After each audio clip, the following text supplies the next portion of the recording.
Debería estar grabando ya la clase. ¿Me escuchan bien, cierto? Sí, profe, sí se escucha. Sí, profe. Y sí, está grabando. Perfecto. Bueno, eso. Vamos a seguir entonces con la parte de esta segunda unidad, que es la oceanografía química. ¿Ya? Hoy para ver entonces el ciclo del carbono. Con la clase de hoy entonces cerramos lo que es la parte teórica, ¿sí?, de esta segunda unidad. Entonces ya saben, el próximo lunes sería la prueba. ¿Ok? Así que eso, vamos a ver entonces un poco en qué consiste esto del ciclo del carbono, ¿sí? Bueno, como siempre, cuando quieran me interrumpen si tienen alguna duda, o sea, ¿ok? El ciclo del carbono entonces es un proceso, o sea, un ciclo en sí de este elemento que está influenciado tanto por procesos biológicos como procesos físicos, sí. Generalmente en este intercambio que hay entre la atmósfera entonces, y el océano, ¿no? En este intercambio gasoso que suele darse del carbono, ¿no?, en forma de CO2, ¿sí?, que entonces es absorbido, ¿ya? Esto es lo que se conoce entonces como particulado, ¿no?, lo que está asociado a partículas, en este caso células, ¿sí?, que sería, por ejemplo, fitoplancton, ¿no?, en su proceso, o macroalgas, ¿no?, otro tipo de productores primarios, ¿no?, que absorben, digamos, el CO2 para, por el proceso de fotosíntesis, formar materia orgánica, ¿no? Esto lo vamos a ver después más adelante, ¿sí? Esto sobre todo en la parte de oceanografía biológica, pero bueno, un poco así, hoy por lo menos mencionarlo, ¿no? Entonces digamos eso, esta captura de CO2, ¿no?, este secuestro, digamos, de CO2 atmosférico, formación de esta materia orgánica y finalmente esta sedimentación, ¿no? Este es un proceso, ¿no?, digamos ahí, que ocurre a través de la fotosíntesis, pero hay un proceso también puramente físico, ¿no?, que hay una disolución, ya vimos, ¿no?, el otro día las leyes de los gases, que vamos a revisar hoy también, en el que es como un gas, ¿no? Entonces, en esta interacción entre la atmósfera y el océano hay un proceso, ¿no?, de disolución, ¿sí?, y eliminación entonces de este gas, ¿no?, este intercambio entre atmósfera y océano, ¿no? Y algunos otros ciclos que vamos a ver también importantes, como el del carbonato cálcico, ¿no?, que influye mucho sobre todo en los organismos, ¿no?, calcificantes. Esto un poco, ¿no?, todos estos procesos que ya conocen bien, ¿no?, de la surgencia, bueno, vemos, ¿no?, la circulación entonces oceánica profunda, la surgencia, ¿no?, que remineralizaba la superficie, ¿no?, todo esto entonces era bastante más conocido, ¿sí? Entonces esto es un poco lo que vamos a ver. El carbono en sí entonces está en todos los distintos reservorios, ¿no?, en todos los distintos sistemas que forman parte entonces ahí del planeta, desde eso, pues la atmósfera, ¿no?, hasta distintos ahí, ambientes, ¿no?, la biosfera, la litosfera, ¿sí?, el océano, etc. El principal reservorio, ¿sí?, de carbono en el planeta es el océano profundo, ¿sí?, que si ve, bueno, tampoco así borroso, pues son unas 38.000 gigatoneladas, ¿ya?, de carbono. Eso es lo que, digamos, está acumulado en el fondo oceánico, ¿sí?, en el océano profundo. Hay una parte también muy importante en la superficie del océano, de unas 1.000 gigatoneladas de carbono, y también en suelos, unas 1.500, 1.600 gigatoneladas también, son los suelos. Los intercambios entonces también con la biosfera, ¿sí?, y en la atmósfera, ¿no? Pues ven aquí unas 750 gigatoneladas de carbono, pero muy, muy superior entonces lo que está en el océano profundo, ¿no? Toda esta parte, como decía, de ese secuestro entonces de CO2 y final sedimentación, ¿no? O sea, a través de esta materia orgánica muerta que precipita y sedimenta todo eso en el fondo oceánico, ¿sí? Y con los distintos entonces flujos que hay, ¿no?, los distintos intercambios de CO2 que está siendo absorbido o liberado, ¿no? A través también de la actividad antropogénica, que vamos a ver un poco también toda esa influencia que tiene, ¿sí? Entonces eso, todos estos flujos, ¿no?, que se dan entonces entre los distintos reservorios, ¿no?, que finalmente eso determinan todo este ciclo del carbono, ¿sí, no? Entonces aquí lo importante es eso, tener claro que el océano profundo entonces es el principal reservorio de carbono en el planeta, ¿sí? Bueno, y hay entonces eso, muchos procesos, ¿no?, o sea, muchos intercambios entre estos distintos procesos que vamos a ir viendo ahora a lo largo de la clase, ¿no? Bueno, todos estos números, lógicamente, no hace falta saberlos de memoria, pero sí, al menos estos procesos que hay intercambios, ¿no?, entre la biosfera, la litosfera, la atmósfera, el océano, etc. Y esto determina los tiempos de residencia, ¿no?, que también vimos en la anterior clase sobre la composición química del agua, cómo estos dependen también del tamaño de los reservorios y de los flujos, ¿no? O sea, en el fondo de las entradas y salidas, ¿no? Aquí, por ejemplo, eso, pues, el carbón, ¿no? Si lo calculamos así atmosféricamente, uno puede determinar pues, el tiempo medio, ¿no? El tiempo de residencia que tiene este elemento, por ejemplo, en la atmósfera, ¿no? Aproximadamente en 12 años, entre que llega a la atmósfera y es nuevamente absorbida, ¿no? Ya sea por un ambiente terrestre, un océano, etc., ¿no? Bueno, entonces, algunos ahí conceptos. El CO2, lógicamente, ha ido evolucionando mucho, ¿no? A lo largo de la historia, a través de distintos así procesos, ¿no? Saben, quizá ahora se habla mucho, ¿no?, de la concentración, las partes por millón, ¿no?, de CO2 que hay en la atmósfera, ¿no? O microatmósferas en este caso. Pero generalmente eso, muchas veces se habla de los ppm, las partes por millón, ¿no? Si vemos aquí, por ejemplo, hace millones de años, ¿no?, unos 200 millones de años, teníamos estas concentraciones, llegaron a ser muy elevadas, ¿sí?, una gran concentración de CO2 atmosférico, que esto fueron, digamos, disminuyendo hasta, por ejemplo, recuerdan, ¿no?, la aparición del meteorito, ¿no?, la extinción entonces de los dinosaurios, en esta época que fue hace 63 millones de años, ¿no?, y un lento entonces ahí, por eso una reducción, ¿sí?, del CO2 entonces atmosférico, ¿no?, con una cierta entonces ahí una oscilación cíclica, ¿no?, hasta estos últimos, digamos, ahí años, ¿no?, que estamos en una periodo de aumento de las concentraciones de este gas en la atmósfera, ¿no? Un poco así, entonces, eso, a nivel histórico, ¿no?, para que vean cómo ha sido la evolución del CO2 en los últimos años. Si lo vemos aquí, sí, como con más detalle, en estos últimos 450.000 años, ¿no?, vemos que hay una relación directa entre esta concentración del CO2, ¿sí?, ven aquí, y, por ejemplo, bueno, el CO2, el metano, ¿no?, que es otra forma, entonces, una forma orgánica del carbono, esto es una forma inorgánica, ¿sí? ¿Saben? Carbono e hidrógeno, entonces una forma orgánica, carbono y oxígeno, una forma inorgánica. La forma inorgánica, que es la principal del CO2, ¿no?, también una similitud también con el metano, ¿no? O sea, esto sería, entonces, nuestros tiempos estamos acá, ¿eh?, para que vean un poco así, entonces, el gráfico ya, desde hace más de 400.000 años, y vemos que entonces, cómo es la relación, entonces, ¿no?, en la temperatura atmosférica, ¿no? Esto me imagino también saben un poco bien, ¿no?, todos estos gases que son gases de efecto invernadero, ¿no?, que son los que entonces que calientan el planeta o mantienen el calor en el planeta, ¿no? Entonces, esta relación que hay, ¿no?, a lo largo de la historia, entonces, los niveles de CO2 y metano y la temperatura del planeta, ¿no? Y ahora, como estamos en este punto, ¿no?, de seguir emitiendo, ¿no?, que ya vimos el otro día un poco esta causa, ¿no?, digamos ahí del cambio climático, y bueno, seguiremos viéndolo, ¿no? O sea, ahora en la clase y en las próximas clases también.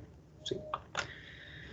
Bueno, eso es entonces en evolución, ¿no? Y si uno ve, así, como hace un zoom, digamos, a esta imagen, ¿no?, pues vemos cómo era a finales de los años 50 la concentración de CO2. Esto, cuando se empezó a medir, hay una estación costera en Hawái, que es la de Mauna Loa, que es ahora como la principal referencia a nivel planetario de cuál es la concentración de CO2, ¿no? Esto, bueno, suelen liberar globos, o sea, en sondas, ¿no?, que van hasta la atmósfera, y ahí registran entonces el CO2, ¿no? Y lo van registrando pues desde, les digo, ¿no?, finales de los años 50, donde veíamos cómo eran esta concentración entonces de CO2, estas partes por millón, ¿sí?, que eran de, ya ven, ¿no?, 315, así, aproximadamente a finales de los años 50, ahora que ya estamos en las 400 partes por millón, ¿no? Esto es un dato de ahora, de diciembre de 2020, ¿no? Y bueno, esta es la tendencia, ¿no?, actual. Un poco todo eso, para que entiendan que esto, cuando se habla entonces de estas partes por millón, ¿no?, son entonces 400 partes por cada millón de moléculas, ¿sí?, en la atmósfera. O sea, que es este porcentaje en realidad. El 0,04%, ¿sí?, de las moléculas en la atmósfera son CO2. Si recuerdan eso, el 79% es nitrógeno, un 20, casi 21% es oxígeno, ¿no?, y luego el resto están el resto de gases, partículas, etcétera, ¿no?, que forman ese porcentaje. Pues este porcentaje así tan pequeño, ¿no?, es un poco la consecuencia, ¿no?, así que de lo que estamos viendo ahora. Si observan, verán que, bueno, la línea aquí negra, digamos, es como la línea de tendencia, ¿no?, como ha ido aumentando y sigue aumentando, ¿no?, progresivamente. Pero ven, la línea roja, digamos, son los datos reales, ¿no? ¿Se imaginan por qué hay estas oscilaciones? Subidas, bajadas, subidas, bajadas. ¿Sí? ¿Alguien? ¿Un valiente o valienta? ¿Por qué? ¿Por qué el CO2 aumenta o disminuye a lo largo del año? Por las emisiones y los incendios y esas cosas. Sí, efectivamente. Las emisiones se podría decir que son relativamente así como constantes, o bueno, están en aumento, pero siempre hay emisiones, ¿no? Eso sí, los incendios, lógicamente, sí, influyen mucho, ¿no? En cuanto a CO2, digamos, ya veíamos, ¿no? También en esa parte, ¿no? de las emisiones y cómo se relacionan con los años del niño, etcétera, que efectivamente, ¿no? Años de más incendios, ¿no? Veranos más cálidos suelen provocar todos esos incendios y más emisión de CO2. Pero además, ¿qué más? O sea, eso, por ejemplo, claro, eso es lo que puede estar aumentando. ¿Qué puede estar haciendo que se reduzca? María. Profe, ¿podría ser la barrera de coral? Sí, también influye, porque también absorben, ¿no? Para formar los corales, ¿no? Vamos a ver, de hecho, ahora en un ratito, ¿no? El carbonato cálcico que forman los corales también, ¿no? Absorben el CO2, sí. Pero hay un proceso todavía más fundamental, ¿no? Que seguro que eso sí. Cuando nos diga... del océano también. Claro, influye. Influye, ¿eh? Influye en el CO2. Justo ahora lo vamos a ver. Pero más eso, ¿qué hace entonces eso? Que se reduzca, digamos, el CO2 en la atmósfera. Las algas. ¿Algas? Sí. ¿Qué más?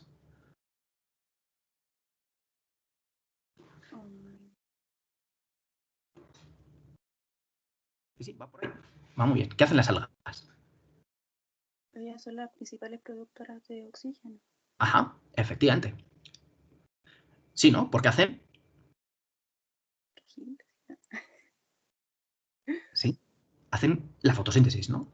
Sí. O sea, básicamente eso, porque absorben este CO2. No solo las algas, ¿eh? O sea, en realidad todas las plantas, ¿no? El planeta. Entonces, hay épocas, lógicamente, todo eso, que hay más absorción y menos absorción, ¿no?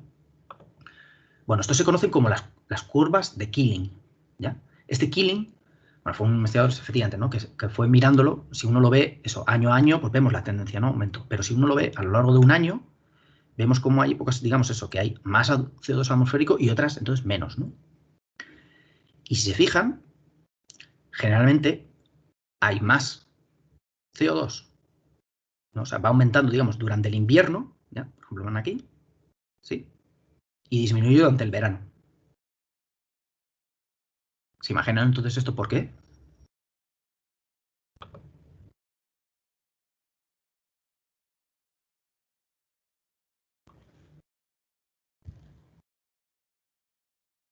¿Nadie?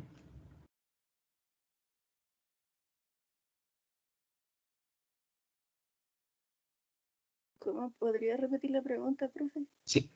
¿Por qué, por ejemplo, eso? El CO2, ya veíamos eso, que sube y baja, ¿no? Y, digamos, hay, por ejemplo, si uno ve en invierno, hay más CO2 atmosférico, ¿no? El CO2 va aumentando. Sin embargo, en verano, disminuye, ¿no? Puede ser porque las algas están en menor cantidad. Puede ser la intensidad lumínica, que en verano es mayor, entonces hay más fotosíntesis. Claro. Sí, ¿no? Un poco eso. En realidad, básicamente que las plantas son más activas, ¿no? En verano. Imagínese esto a nivel así como planeta, ¿no? En los inviernos, o inviernos a altas latitudes, ¿no? Digamos que no, hay menos actividad, ¿no? Hay menos actividad fotosintética, menor metabolismo, ¿no? Entonces en esa época, digamos, absorben menos CO2 del que producen, ¿no? Hay más respiración. ¿Sí? O sea, digamos, en este caso en plantas. Sin embargo, en verano se activan, entonces absorben más CO2, ¿no? Para realizar la fotosíntesis. ¿Sí? Esto es entonces un poco lo que ocurre, ¿no? En este punto, digamos, en verano, disminuye el CO2 porque la fotosíntesis es mayor que la respiración. ¿Sí? O sea, porque lo están entonces ahí absorbiendo. Sin embargo, en invierno, ya, una época entonces así de más frío, una época de latencia, hibernación, ¿no? Entonces, en este caso, hay más respiración que fotosíntesis, ¿no? Porque respiración, ya saben, lo hacen, todos los seres vivos lo hacen todo el año. Pero la fotosíntesis generalmente es más activa entonces durante el verano. ¿Sí? Entonces, por eso se forman estas curvas, ¿no? Estas curvas de Killing, ¿no? La tendencia, les digo, ¿no?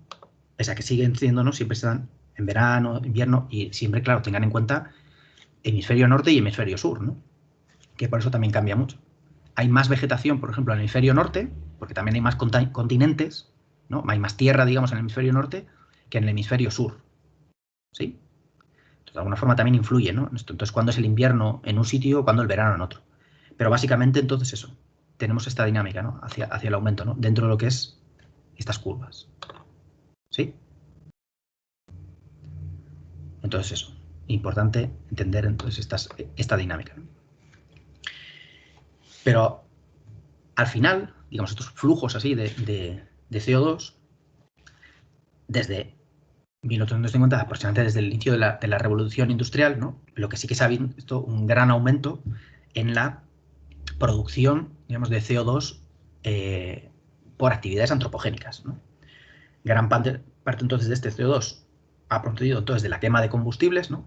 Estamos hablando de cuántas gigatoneladas por año, ¿no? ¿Se recuerdan entonces eso? El océano profundo pues tenía 3.800, 3.900 gigatoneladas, ¿no? Esto es lo que se produce cada año, ¿no? ¿Cuánto CO2, digamos, se está liberando a la atmósfera? ¿Sí? La mayor parte, entonces, por la quema de combustibles fósiles y también por deforestación, ¿no? Deforestación o incendios, ¿no? Antes, como comentaban. Todo eso entonces provoca que se libere entonces todo este CO2. Y este CO2, esto que son fuentes, ¿no? Fuentes de producción, luego gran parte es absorbido, ¿no? de este CO2, ¿no? Y una parte muy importante, o sea, ya ven, la mitad de este CO2 que obviamente se emite entonces a la atmósfera queda retenida ahí en la atmósfera, y otra parte muy importante, prácticamente a partes iguales, es absorbida tanto por la Tierra como por el océano. ¿Sí? Entonces esto es un poco así la evolución, lo que les digo, en los últimos casi 200 años. ¿Sí? Y este es un poco así como el balance, ¿no? Finalmente que hay, ¿no? Sobre todo del CO2, entonces, antropogénico. Ya ven, la mitad aproximadamente va para la atmósfera, ¿sí? Y la otra mitad se reparte entonces entre los océanos y la biosfera. O sea, y la biosfera terrestre, perdón, ¿sí? O sea, de todo esto, todo es lo que se está emitiendo, entonces, ¿no? A través, sobre todo, de la quema de combustibles fósiles, llega a la atmósfera y una parte entonces es absorbida, bueno, una parte, casi la mitad, permanece en la atmósfera, ¿no? Que es por lo que está aumentando, digamos, el CO2 atmosférico, y otra parte también está siendo absorbida, entonces, tanto por los ambientes terrestres como por el océano, ¿no?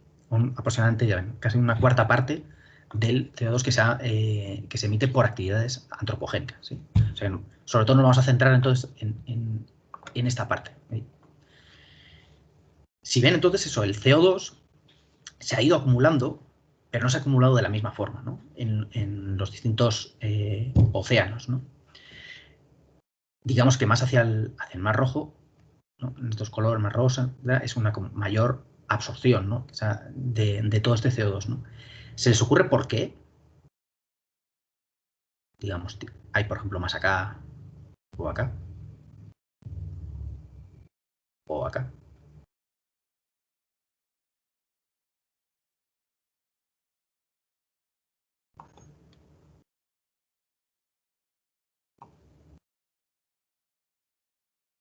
¿Nadie?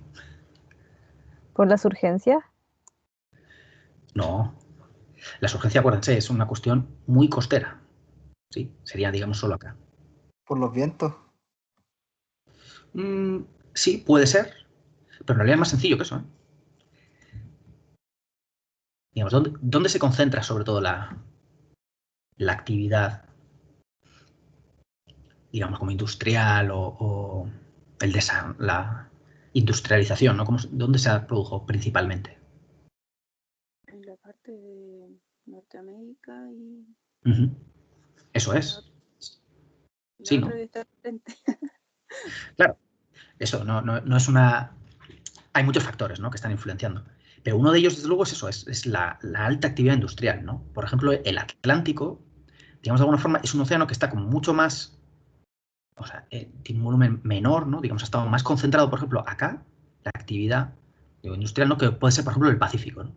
Que ya saben que es el océano entonces más vasto que hay, ¿no? Tiene una mayor superficie, entonces, por tanto, digamos, de alguna forma ha podido absorber un poco menos, ¿eh? Tampoco es que sea mucho más, ¿ya? Pero claramente eso, generalmente donde haya habido una mayor absorción, ¿no? Ha sido donde ha habido una mayor industrialización o, por ejemplo, una mayor presencia, ¿no? De asentamientos, ¿no? Humanos, etcétera. Entonces, un poco para que entiendan eso, que digamos no es homogéneo, ¿no? O sea, dentro de lo que es el CO2 que se ha emitido en estos últimos siglos, no se ha absorbido igual en todo el océano, ¿no? Sobre todo, entonces se ha concentrado, por ejemplo, eso ya ven, ¿no? En el Atlántico, principalmente son tanto por eso, por esta gran actividad, como por ser un océano, digamos, un poco más, no tan voluminoso como es el Pacífico, ¿sí? Y esto entonces, como vean, ¿no? Esto también, repasando un poco de la anterior clase, en parte, si quitamos ahora, digamos, descartamos toda la actividad biológica, ¿ya? Sabiendo eso, que todo, cómo influye en todo está en este CO2, en la absorción, en la emisión entonces de CO2, etcétera. Si fuera por pura física, ¿no? Digamos, la interacción que hay o el intercambio que hay de CO2 entre la atmósfera y el océano, ¿no? Vendría resuelta, digamos, por las leyes de los gases, ¿no? Una que es entonces la ley de Dalton, digamos, entonces eso que es sobre la presión que ejercida sobre una mezcla de gases es la suma de la presión ejercida en cada componente, ¿no? O sea, es decir, cada uno de estos independiente, ¿no? Esas son las presiones parciales, presión parcial en la atmósfera y en el océano, ¿no? O en un medio aquí acuoso. Y de ahí se deriva entonces la ley de solubilidad de los gases, que es la ley de Henry, ¿no? Que generalmente cuanto más moléculas tenemos de un gas, tenemos una mayor concentración entonces también en el agua, ¿no? O sea, es decir, aquí aumentan el número de moléculas, ¿no? Que tenemos entonces en la atmósfera directamente por una mayor difusión. Vamos a tener más entonces en el océano, ¿no? Independiente, que les digo, de la actividad biológica, que lógicamente tiene una influencia muy importante. Pero ya simplemente por el hecho de haber más moléculas, vamos a tener entonces una mayor concentración de ellas también en el océano, ¿sí? Entonces, digamos, es una causa física directa, ¿no? Y como ven, estos flujos, ¿no? Digamos, entonces, que se dan entre el agua y el aire, tampoco son homogéneos, ¿no? En todo el planeta.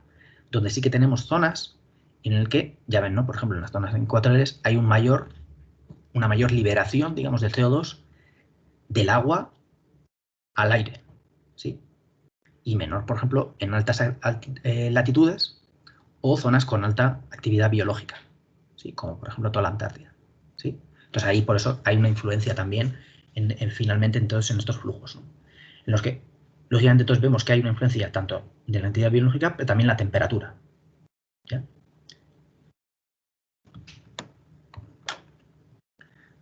Y de hecho, bueno, eso, hay una cierta también variabilidad, no solo espacial, ¿no? Como vemos en todo el planeta, sino también temporal, ¿no? Dentro de las distintas épocas del año, entonces estos flujos, ¿no? Digamos, van más en un sentido o en otro, ¿no?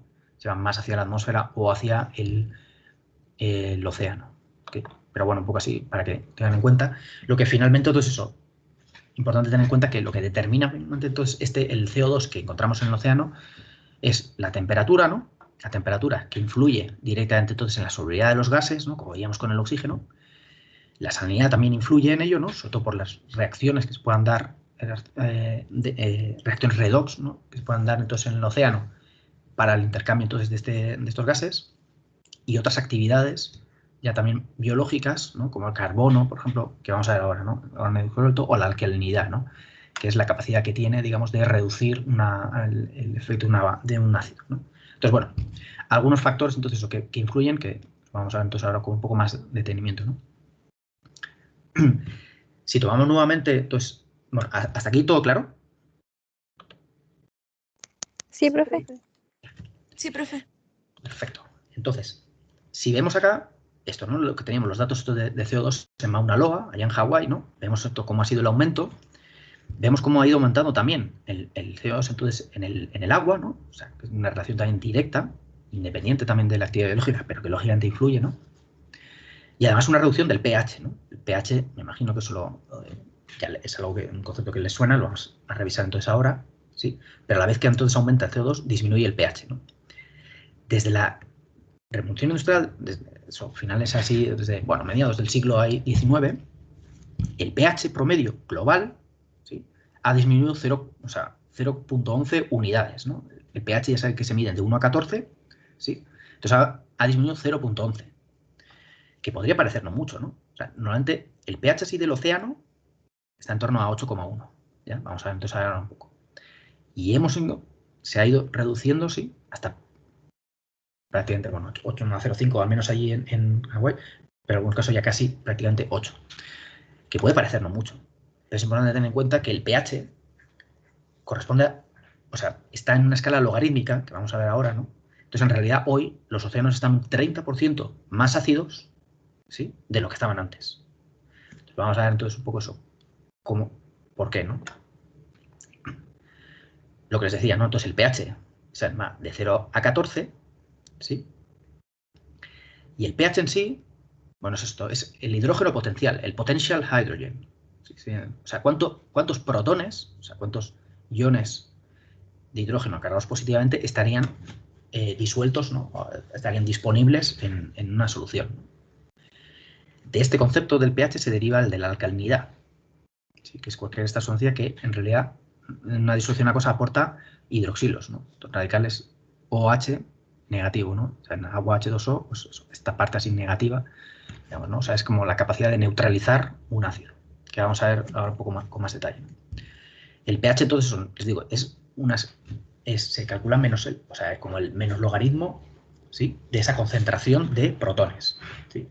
Entonces, por eso, el pH neutro, ya saben que es 7, esto en sí es 1 por 10 a la menos 7 molar, ¿no? O sea, todo esto, 0.01 molar, es un pH 7, porque es el menos logaritmo de 10 en base 7.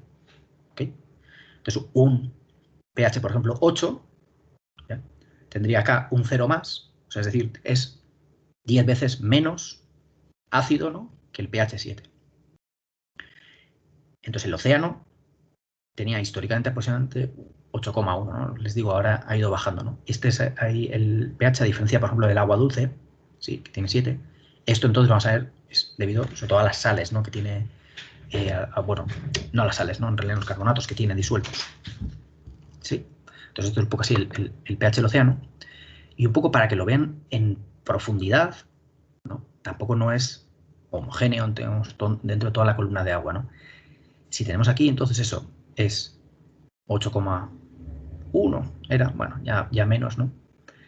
¿Qué implica eso? Que fuera ligeramente alcalino, ¿no? O sea, tirando hacia lo básico. Vemos que eso, que en los primeros, dentro de estos primeros 1000 metros, ¿no? Recuerden siempre que les hablaba de eso, de una especie como de frontera que hay ahí, ¿no?, hasta los 1000 metros, en los que generalmente el pH disminuye.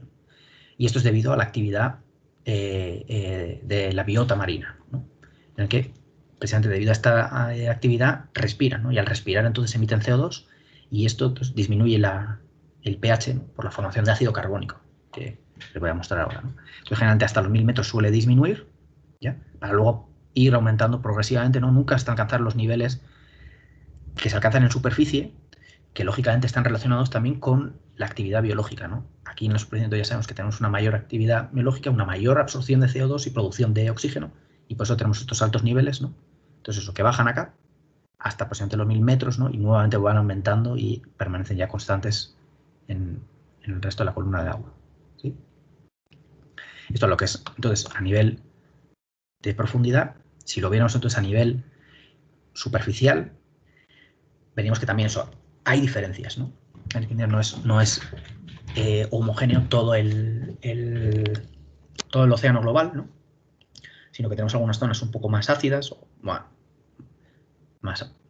digamos, no tan alcalinas o no tan básicas, más que ácidos, ¿no? Estamos hablando de 8, a unas zonas así costeras, donde a lo mejor hay mucha más actividad biológica y puede ser más alto, ¿no? Y aparte, bueno, por otros tipos de compuestos que estén disueltos, ¿sí? Entonces, más que nada eso, para que vean que no es homogéneo el pH en todo el océano, ¿no? Y lo que sí vemos es eso, cómo ha ido variando entonces el pH durante la revolución industrial, o al menos en estos últimos siglos. Sí que vemos que, bueno, todo el océano se ha acidificado, ¿no? Es decir, cualquier color es una reducción entonces en el pH, ¿no? Sobre todo, ya ven, ¿no?, más hacia las zonas, ya ven, ¿no?, por ejemplo, pues el Atlántico, ¿no?, Atlántico Norte o Atlántico Sur, que es las que más CO2 entonces antropogénico han absorbido. Entonces, fruto de esta mayor absorción, tenemos entonces un descenso, pues eso, de 0,1 hasta 12 unidades. ¿Okay? Entonces, eso, para ver esta distribución. Y lo que vemos entonces es que el CO2, cuando llega a la columna de agua, se produce, digamos, estas reacciones, ¿no? Lo primero es que el CO2, entonces, es absorbido, ¿no?, ya sea directamente, ¿no?, por una difusión, entonces, o una cuestión física, o por una cuestión biológica, ¿no?, pero el CO2 entonces se absorbe, ¿sí? Si es actividad biológica, entonces digamos, va a pasar parte de la materia orgánica, pero si es, por ejemplo, emitida a través de la respiración, ¿no? Queda acá disuelto en el agua, esto reacciona entonces con el agua, CO2 con el agua, forma ácido carbónico, ¿sí? Que es un ácido débil. ¿Bien? Y este rápidamente se disocia. Forma protones, ¿sí? Y iones bicarbonato, ¿sí? El cual también nuevamente se disocia rápidamente en un protón, iones carbonato. ¿Sí? Es una reacción bien sencilla, ¿no? Entonces, reacciona entonces del CO2 con el agua, ácido carbónico, y de aquí entonces se disocia, ¿no? Ion bicarbonato y protones, y esta a su vez en protones y carbonatos. ¿Ok? Entonces ahora vamos a ver un poco eso, estas consecuencias, ¿no? Digamos que tienen estas reacciones, ¿no? Un poco así, ha salido fatal. Bueno, son procesos entonces de disociación, ¿no? Decíamos, el que se forman entonces, o sea, a partir de esta liberación entre el CO2 con el ácido carbónico, ¿no? Se van dividiendo los protones. Aquí, no, disculpar, ha salido fatal la imagen, se nos volverá a mirar mejor. Y lo que tenemos entonces es que es una proporción, que aquí se ve muy mal, en el que en el océano lo que más tenemos, en realidad, es el ion bicarbonato, que está 10 veces por encima generalmente del carbonato, o sea, perdón, aquí bicarbonato, ¿ya? 10 veces superior al carbonato y 10 veces superior a su vez al CO2. ¿Okay? No se ve la relación 1, 100, 10. Le digo que esto ha salido acá abajo, ¿no? Y es entonces un equilibrio que está en función del pH. ¿Sí? Entonces lo que más tenemos, ya ven, es ion bicarbonato. ¿Sí? Ahora, en esta situación, ¿no? En la que nos encontramos, tenemos entonces el ion carbonato, ¿sí? A esta concentración. Esto está en una escala entonces logarítmica, ¿sí? Y esto entonces CO2, ¿no? Que sería 10 veces menos. ¿Ok? Se ve, ¿no? Entonces la forma así principal, digamos, de carbono en el océano es en forma de bicarbonato. ¿Sí? 10 veces más entonces que el carbonato y 10 veces más que el CO2.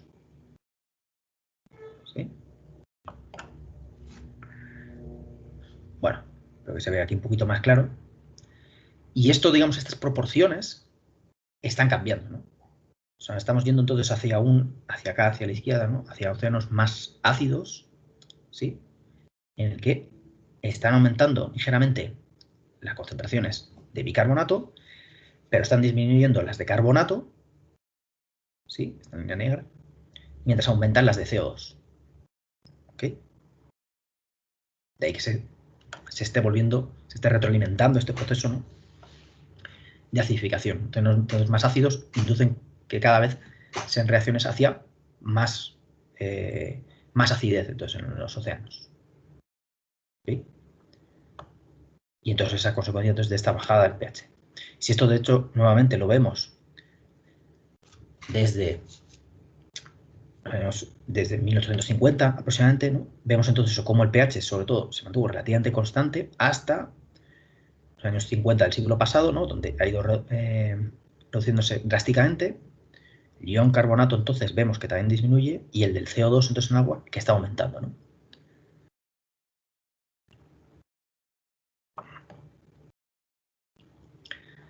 Entonces, bueno, estos son un resumen, ¿no? Digamos ahí de las reacciones que estábamos viendo, ¿no? Del CO2 con el agua, la forma de ácido carbónico, bicarbonato y ion carbonato, ¿sí?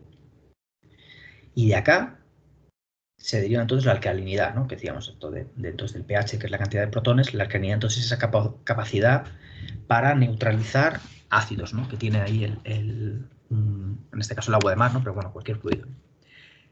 Que viene determinado entonces por la concentración de estos, ¿no? Del bicarbonato, más ion carbonato, boratos, ¿ya? Un método común que permite también una base muy fuerte, iones hidroxilo, y todo esto menos el número de protones, ¿no? Fundamentalmente, luego hay otras moléculas que también influyen, Pero todo esto es lo que determina la alcalinidad, ¿no? Entonces, la alcalinidad es esa capacidad entonces, que tiene el océano de reducir la acidez, ¿ya? La acidificación del océano. Sí, lo que les decía, estos, digamos ahora, cada vez tenemos, bueno, no, estos están aumentando ligeramente, pero sobre todo son estos los que están disminuyendo, ¿no? En las últimas décadas. Y también, entonces, los protones, todo esto lo que al final está provocando es que esta alcalinidad se esté viendo reducida, como vamos a ver entonces ahí ahora. Y aparte otro concepto también importante es el del DIC, ¿no? Aquí, el Dissolved Inorganic Carbon, carbono inorgánico disuelto, ¿ya? El DIC normalmente que suele venir escrito así, ¿no?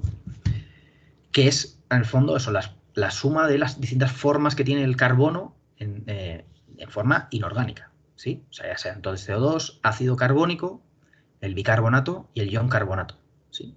Entonces, la suma de todos estos es lo que da las formas disueltas del carbono inorgánico, ¿sí? Vamos a ver entonces ahora que son tan importantes. Esta alcalinidad, bueno, entonces eso, venía por esta fórmula, también por otros tipos de elementos, por ejemplo, fosfatos, silicatos, óxidos de magnesio, etcétera, que también influyen en esta alcalinidad, pero sobre todo los carbonatos, entonces orgánicas, también silicatos, depende de dónde, ¿no? Y boratos, ¿no? Que veíamos todo, entonces esta parte son los principales elementos, ¿no? Que determinan entonces la alcalinidad del sistema. Y vemos que, entonces, que esta alcalinidad tampoco es igual, ¿no? En todas las zonas oceánicas. Vemos que es mayor, por ejemplo, también acá, en estas zonas entonces atlánticas, ¿no? Que han ido absorbiendo más. La alcalinidad se ha mantenido entonces un poco superior respecto a todas las otras zonas, ¿no? Donde tenemos ahí mucho menos o algo menos alcalinos, ¿sí? Y esto también se relaciona entonces con estas formas inorgánicas del carbono, ¿no? Si esto lo vemos entonces en profundidad, ¿sí?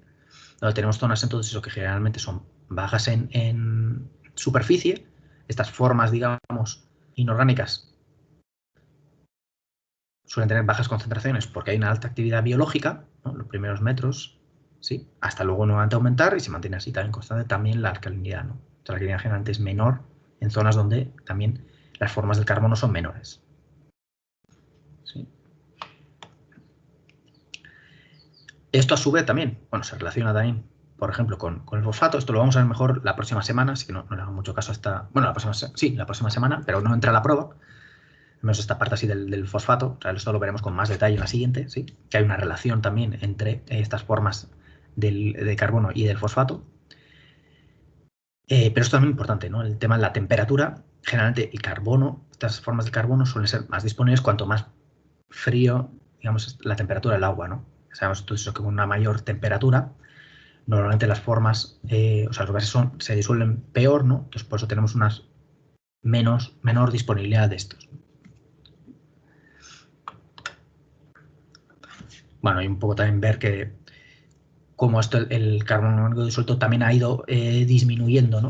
En algunas zonas en general, bueno, desde los tiempos preindustriales, ¿no? De la revolución industrial hasta los tiempos ahí actuales, ¿no?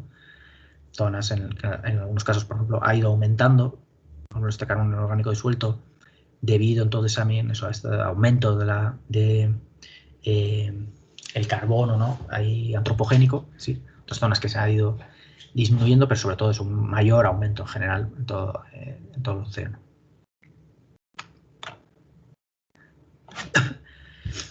Bueno, y todos estos, eso, de esta relación entre entonces, la alcalinidad y el carbono inorgánico disuelto, ¿no? Toda esta capacidad entonces de reducir más y el carbono disuelto, lo que se puede inferir después es qué procesos son mayoritarios, ¿no? Más prioritarios, ¿no? Hacia dónde va, digamos, ahí el sistema. Si tenemos una menor, por ejemplo, concentración, entonces, de formas de carbono, es que tenemos entonces una mayor, por ejemplo, fotosíntesis, ¿no? También una liberación de CO2, lógicamente, porque hay una mayor actividad biológica y viceversa, ¿no? Cuando tenemos entonces unas más formas de carbono inorgánico, tenemos procesos de más respiración o de difusión, ¿no? del CO2 que pasa directamente, digamos, ahí por estos procesos físicos, ¿no? Que veo. Y además influyen entonces también en la formación o la disolución del carbonato cálcico, ¿no? Que esto junto lo que decíamos, ¿no? Que también tiene una importancia en función sobre todo de la alcalinidad, ¿sí? Donde la alcalinidad, cuando es menor, tenemos una mayor formación de carbonato cálcico, y cuando la alcalinidad es mayor, ¿sí?, tenemos una mayor disolución entonces del carbonato cálcico. Vamos a ver entonces ahora un poco cómo influye. ¿Hasta aquí todo ok? Repasemos algo. Sí, profe, todo bien. ¿Va todo bien? Ya, perfecto. Bueno, entonces, me tengo también esto en el carbonato cálcico porque, lógicamente, tiene mucha influencia en organismos calcificantes, ¿no? Todos los que forman entonces ahí conchitas.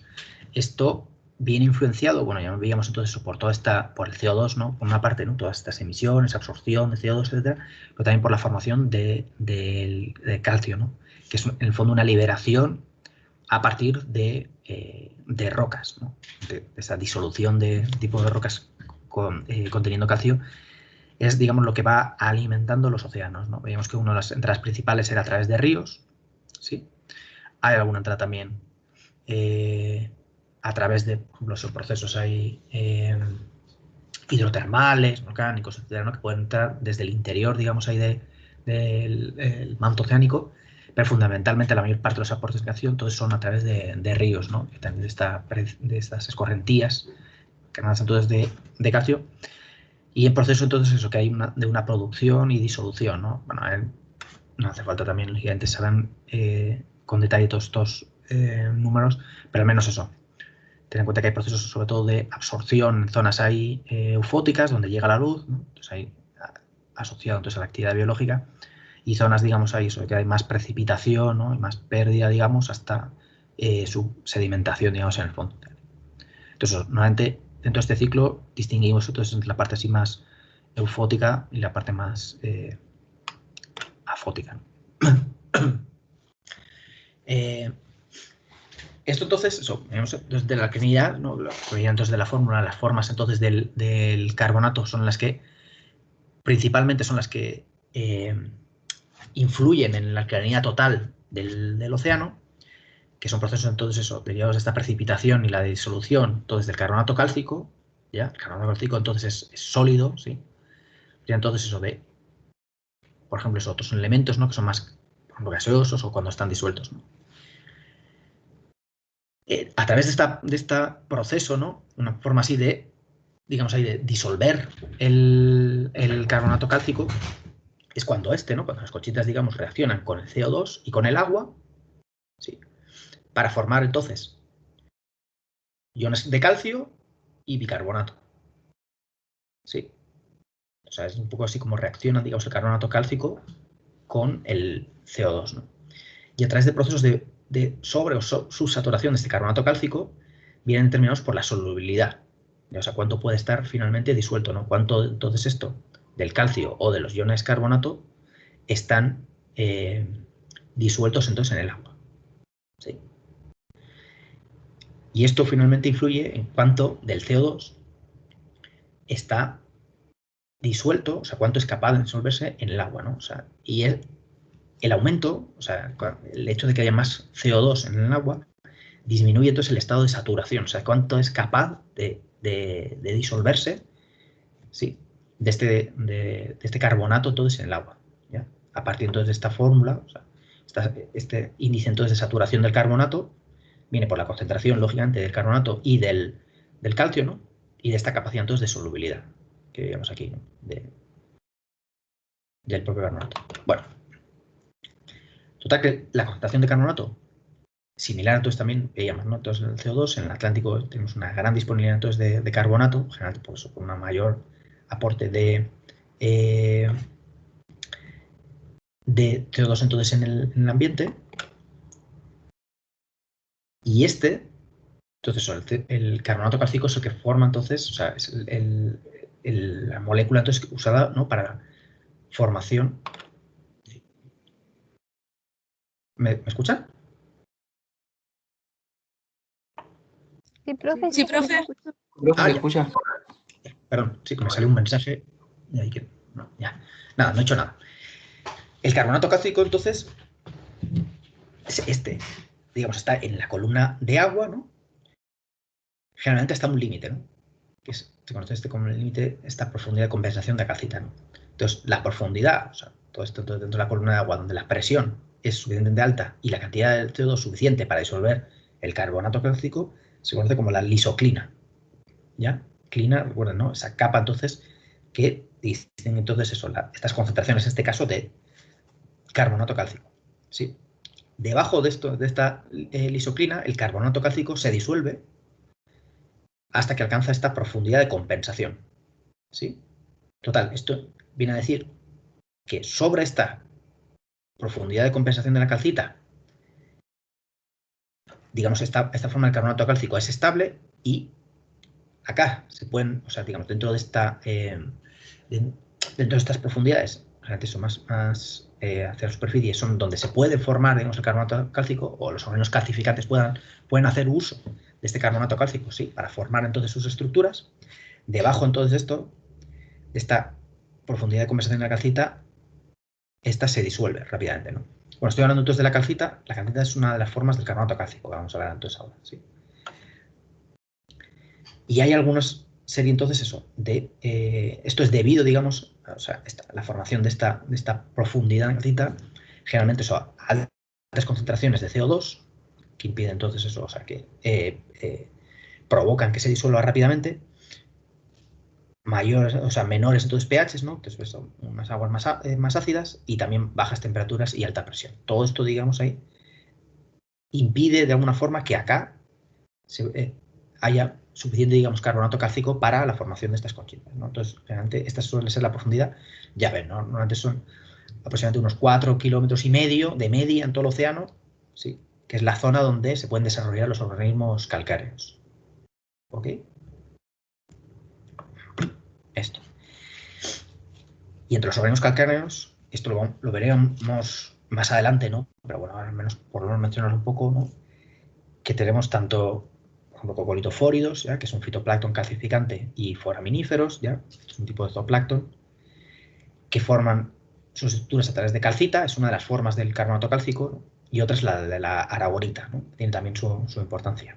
Que estas son principalmente la forma del carbonato cálcico que usan tanto terópodos, ¿ya? Que son otro tipo de zooplancton, como los corales, ¿sí? Que veremos entonces también esto más adelante. Y entonces calcita y aragonita, las dos formas del carbonato cálcico. La más soluble de ellas es la aragonita, ¿sí?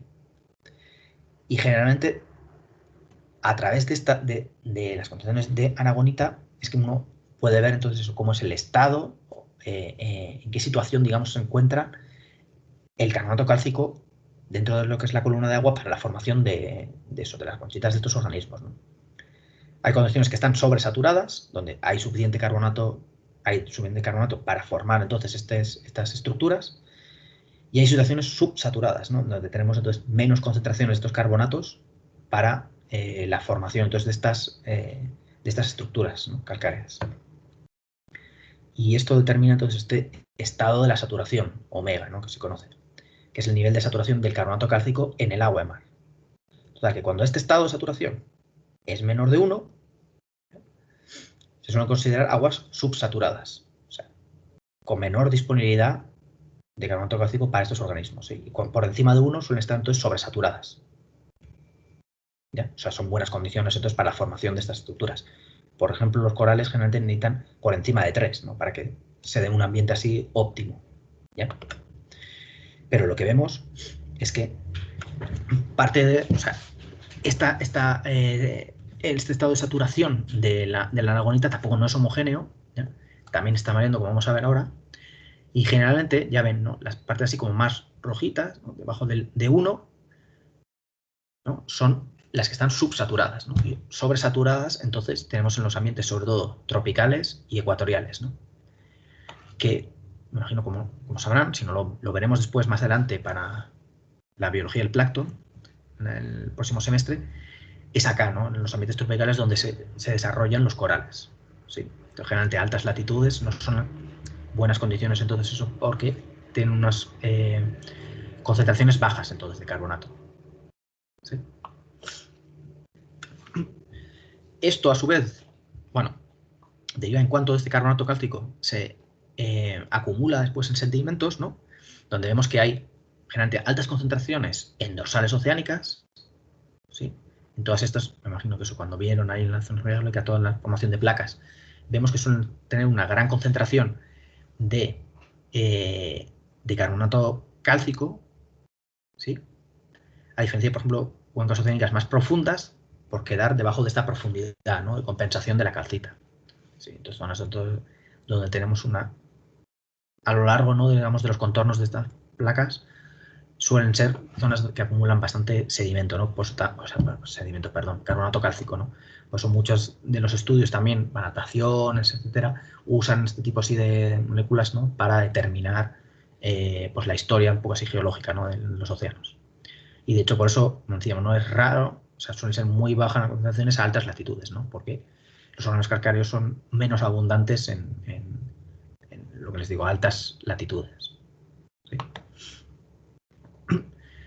Bueno, y la orgonita, entonces, y la calcita, ¿no? Las dos formas entonces, del carbonato cálcico vemos entonces suelen ser muy disponibles en superficie, ¿sí? Entonces estos fenómenos y van disminuyendo, sobre todo a partir de los 1000 metros, ¿no? Donde ya se vuelve un poco más constante, tanto para la calcita como para el Atlántico, ¿no? Vemos, o sea, perdón, calcita y la aragonita, tanto en Atlántico como en Pacífico. Y lo que sí vemos es que hoy, actualmente, digamos, está este estado de saturación de la aragonita, digamos, hasta estos niveles, ¿no? O sea, buenos niveles, digamos, hasta aproximadamente esta profundidad de compensación, que es cuando ya llega a 1, ¿no? Digamos, debajo de esto está subsaturado. Pues hoy esta es la profundidad de compensación de la calcita, unos 4.500 metros, ¿sí? Esto es actualmente, ¿ya? Pero un poco para que vean que este es, digamos, ahí el escenario al que estamos, al que va, ¿no? Camino así el planeta, con este aumento de la acidificación, cada vez una menor disponibilidad entonces, de la aragonita, sí. Y una vez pasada esta frontera de 1, vemos, ¿no? Cómo esta profundidad de calcificación va a pasar de ser de unos 4.500 metros a poco más de 1000 metros, ¿no? Este es el escenario actual, ¿no? Al que nos estamos yendo, ¿no? ¿Qué significa entonces eso? Recuerden, debajo de 1 tienen muy complicado, ¿no? Digamos, ahí los órganos calcificantes para subsistir, ¿no? Porque tienen muchos problemas para formar sus citas. O sea, este es un escenario, ¿no? Digamos, por encima de 1 en el que se pueden desarrollar bien. Generalmente debajo, entonces, tienen muchos problemas. Esto es una de las consecuencias también de este proceso de la acidificación, ¿no? Y si vemos eso, cómo ha ido cambiando, digamos, el estado entonces de situación de la aragonita, vemos que ha disminuido en todo el planeta, ¿no? O sea, desde 0 a una reducción así menor, ¿no? Esto estamos hablando entonces en unidades, ¿sí? Sobre todo entonces en ambientes tropicales, ¿no? Que es donde mayor ha sido esta reducción, ¿no? Y que es también donde se desarrollan todos los corales, ¿sí? Para que lo tengan así también un poco así presente. Vemos entonces que la corriente de Humboldt generalmente no se ha visto tan reducida, ¿no? Digamos, en este caso, esta es una saturación de la aragonita. Y bueno, ya para acabar ya con la clase, al menos unas pinceladas de esto que veremos más, lo que les digo, dentro de la zonografía biológica, ¿sí? O sea, hasta ahora sobre todo hemos visto una componente más física, ¿no? Más química del ciclo del carbono, pero sabemos todo eso, que tiene una gran influencia toda la actividad biológica, ¿no? Desde los procesos de fotosíntesis y respiración, ¿no? O sea, del CO2 a formar materia orgánica y liberación a través de la respiración, ¿no? Tanto en condiciones óxicas, ¿no?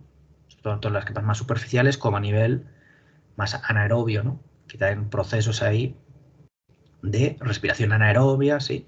Y procesos de producción, digamos, de materia orgánica, ¿no? A través de procesos de fototrofía anoxigénica. ¿Sí? Estamos acá. Entonces, bueno, estos ciclos, ¿no? Lógicamente todos influenciados por la presencia de oxígeno, ¿no? Que también eso ya en su momento y veremos con más detalle, ¿no? Entonces, este proceso de CO2 a materia orgánica en presencia o ausencia de oxígeno. ¿Okay?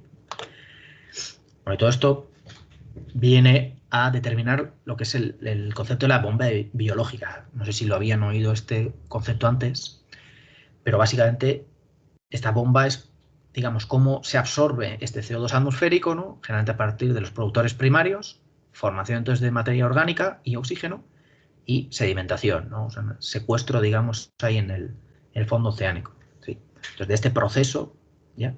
Y un proceso entonces, también de remineralización, desde zooplancton y bacterias. Esto, les digo, lo vamos a ver con más detalle posteriormente. Sí, entonces vemos eso, cómo es este ciclo, entonces, cuando teniendo en cuenta esta actividad biológica, ¿no? Entonces, lo que les digo, se conoce como esta bomba biológica,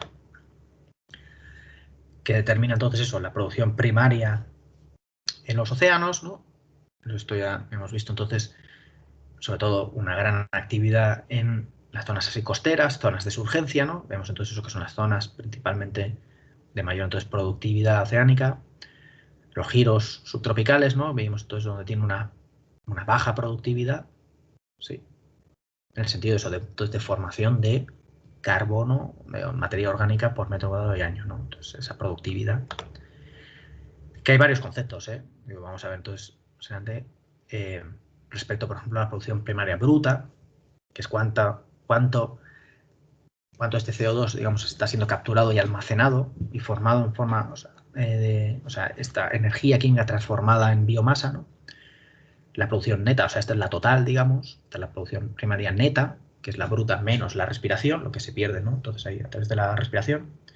La producción regenerada, ¿ya? Esto lo vamos a ver, está relacionado con nutrientes como nitrógeno, fósforo, que viene entonces eso de este reciclaje dentro de la capa superficial, la producción de exportación, que es cuando esta producción primaria neta abandona esta capa superficial, ¿no? Y pasa al